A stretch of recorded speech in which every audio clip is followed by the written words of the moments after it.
বন্ধুরা, আজ আমি ঠাকুর শ্রীরামকৃষ্ণের কিছু অমৃত কথা পাঠ করব। যদি আপনাদের ভালো লেগে থাকে তাহলে আমার চ্যানেলটি আপনারা সাবস্ক্রাইব করে দেবেন। শ্রীরামকৃষ্ণ বলতেন, মন আর মুখ এক করলে সব কিছুই লাভ করবি। ঠাকুর বলতেন, এখানকার যা কিছু করা সে তোদের জন্য। ওরে, আমি 16 ট্যাঙ্ক করলে তবে যদি তোরা 1 ট্যাঙ্ক করিস। এই জন্যই ঠাকুরের বিবাহিত জীবনের কর্তব্য ঘাড়ে নিয়ে সর্বমহোচ্চ আদর্শ সকলের চক্ষুর সম্মুখে অনুষ্ঠান করে দেখিয়ে গেছেন। ঠাকুর যদি স্বয়ং বিবাহ না করতেন তাহলে গৃহস্থ মানুষ বলতো, বিবাহ তো করেননি তাই অত ব্রহ্মচর্যের কথা মুখে বলেন। এ অপূর্ব যুগাবতারে বিবাহ করিয়া একদিনের জন্য শরীরের সম্বন্ধ না পাতিয়ে স্ত্রীর সহিত এই অদ্ভুত অদৃষ্টপূর্ব প্রেমলীলার বিস্তার কেবল এই শিখাবার জন্য যে ইন্দ্রিয় পরতা ভিন্ন বিবাহের অপর মহোচ্চ উদ্দেশ্য আছে। শ্রীরামচন্দ্র, শ্রীকৃষ্ণ, বুদ্ধ, যিশু প্রভৃতি পূর্ব যুগে যে লীলা লোকগুরুদেগের জগৎকে দেখাবার প্রয়োজন হয়নি, তাহাই এই যুগের প্রয়োজনের জন্য শ্রীরামকৃষ্ণ শরীরে প্রদর্শিত হয়েছেন। আজীবনব্যাপী কঠোর তপস্যা ও সাধনা বলে উদ্দাহ বন্ধনের অদৃষ্টপূর্ব পবিত্র ছাঁচ জগতে প্রথম প্রস্তুত হয়েছে। এখন ঠাকুর যেমন বলতেন, তোমরা নিজ নিজ জীবন সেই আদর্শ ছাঁচে ফেলো আর নতুনভাবে গঠন করে তোলো।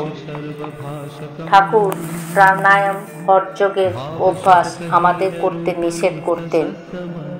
ওই বিষয়ে উপদেশ লাভের জন্য কেউ তাহার নিকট উপস্থিত হলে তিনি বলেছেন, ওই সকল সাধনের নিয়মের এতটুকু ব্যতিক্রম হলে শরীরের ব্যাধি উপস্থিত হয় এবং অনেক সময় সাধকের মৃত্যু পর্যন্ত হতে পারে। ওই সকল করবার কোনো আবশ্যকতা নেই।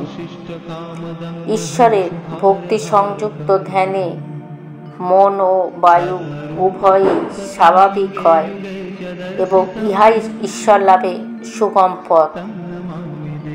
শ্রীরামকৃষ্ণের শিক্ষাগুলির মধ্যে কোনো অসঙ্গতি নেই। সকলের জন্য তিনি এক নিয়ম করেননি। তিনি মানুষের মনোগত প্রবণতা দেখে সেই অনুযায়ী তাকে উপদেশ দিতেন। ভিন্ন ভিন্ন লোককে তিনি ভিন্ন ভিন্ন উপদেশ দিতেন, কারণ তাদের মানসিক প্রবৃত্তি এবং নিজেদের জীবনে তার নিয়মগুলি প্রয়োগ করার ক্ষমতা ছিল বিভিন্ন প্রকারের। যারা নবীন, তেজস্বী ও উৎসাহে বিভোর এবং যাদের মধ্যে তিনি সন্ন্যাসী হওয়ার সম্ভাবনা দেখতেন, তাদের তিনি এইভাবে উদ্দীপিত করতেন, এখন নাম ও যশের বাসনা অগ্রাহ্য করে সাধন ভজনে ডুবে যা। যতদিন না ঈশ্বর দর্শন বাস্তবে পরিণত হয় ততদিন ক্ষান্ত হবি না। তাদের মনের চাপা আগুন তিনি জ্বালিয়ে দিতেন এইভাবে, ত্যাগ ছাড়া কি ঈশ্বর দর্শন সম্ভব? কামকাঞ্চন ত্যাগের সাধনায় জীবনের সবচেয়ে বড় আগে দরকার। সংসারে দুঃখ, কষ্ট ও অশান্তি ছাড়া আর কি আছে? সংসারে কে সুখে আছে বলো? যদি সংসার খুঁজিস আর বিষয় বাসনা করিস তাহলে সংসার তোদের আরও নিচে টেনে নিয়ে যাবে। কিন্তু যদি ঈশ্বর লাভের চেষ্টা করিস তাহলে তিনি তোদের ওপরে তুলে দেবেন আর তোরা অনন্ত আনন্দে ভরপুর হয়ে থাকবি। যারা জীবনের গুরু দায়িত্বে ভারাক্রান্ত, সংসারের জালে বদ্ধ ও বিদ্ধ, তাদের তিনি এই উপদেশ দিতেন, আমি রান্না করে থালায় দিয়েছি, তোদের কাজ শুধু বসা আর খাওয়া, তোদের কিছু করতে হবে না, তোমরা শুধু মুখের কাছে তুলে খাও, উপভোগ করো, আমি তোমাদের ভার নিয়েছি, তোমাদের সাধন ভজন করতে হবে না, তোমাদের জন্য আমি আগেই সব করেছি, আমাকে বকলমা দিয়ে আরাম করো। ঠাকুর জানতেন যে তাদের অবস্থা সাধন ভজনের অনুকূল নয় এবং তাদের সাধন ভজনের উপদেশ দিলেও তা মেনে চলা তাদের সাধ্য নয়। তাই তিনি উপদেশ দিতেন তারা যেন তার উপর নির্ভর করে এবং ঈশ্বরের শরণাগত হয়। যেখানে অভাব সেখানেও পূরণ আছে, যেখানে চাহিদা সেখানেও যোগাযোগ আছে।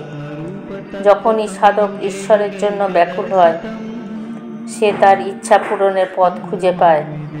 শ্রীরামকৃষ্ণ প্রায় বলতেন, মা কখনো তার সন্তানদের অভুক্ত রাখবেন না। যার সকালে খিদে পায় সে সকালেই খেতে পাবে, যার সন্ধ্যাবেলায় খিদে হয় সে সন্ধ্যাবেলায় খেতে পাবে। প্রত্যেকের আন্তরিক ইচ্ছা পূর্ণ হবে। কুচবিহার বিবাদে মতভেদ হয়ে নিয়ে দলভঙ্গ হবার উপক্রমে ঠাকুর কেশবচন্দ্রকে বলেছিলেন, তুমি পরীক্ষা না করে যাহাকে তাহাকে নিয়ে দলবদ্ধ করো, সুতরাং তোমার দল ভেঙে যাবে। ইহাতে আশ্চর্য কি? পরীক্ষা না করে আমি কখনো কাহাকে গ্রহণ করি না। বাস্তবিক ভক্তগণকে তাহাদের জ্ঞাত ও অজ্ঞাতসারে ঠাকুর কতরূপে পরীক্ষা করে নিতেন, তাহা ভাবিলে বিস্ময়ের অবধি থাকে না। মনে হয় নিরক্ষর বলে যিনি জনসমাজে আপনাকে পরিচিত করেছেন, লোকচরিত্র বোঝবার এই সকল অদৃষ্ট অশ্রুতপূর্ব উপায় তিনি কোথা হতে কেমনে আয়ত্ত করেছিলেন। মনে হয় ইহা কি তাহার পূর্ব জন্মের বিদ্যার আর ইহ জন্মের স্বয়ং প্রকাশ, অথবা সাধন প্রভাবে ঋষিকুলের ন্যায় অতীন্দ্রিয় দর্শিত্ব ও সর্বোক্ত লাভের ফল, অথবা অন্তরঙ্গ ভক্তদিগের নিকটে তিনি ঈশ্বরের অবতার বলে যে নিজে পরিচয় প্রদান করতেন, সেই বিশেষত্বর কারণে তাহার ঐরূপ জ্ঞান প্রকাশ উপস্থিত হয়েছিল। বন্ধুরা, আজ আমি পাঠ এখানেই শেষ করলাম। জয় ঠাকুর, জয় মা।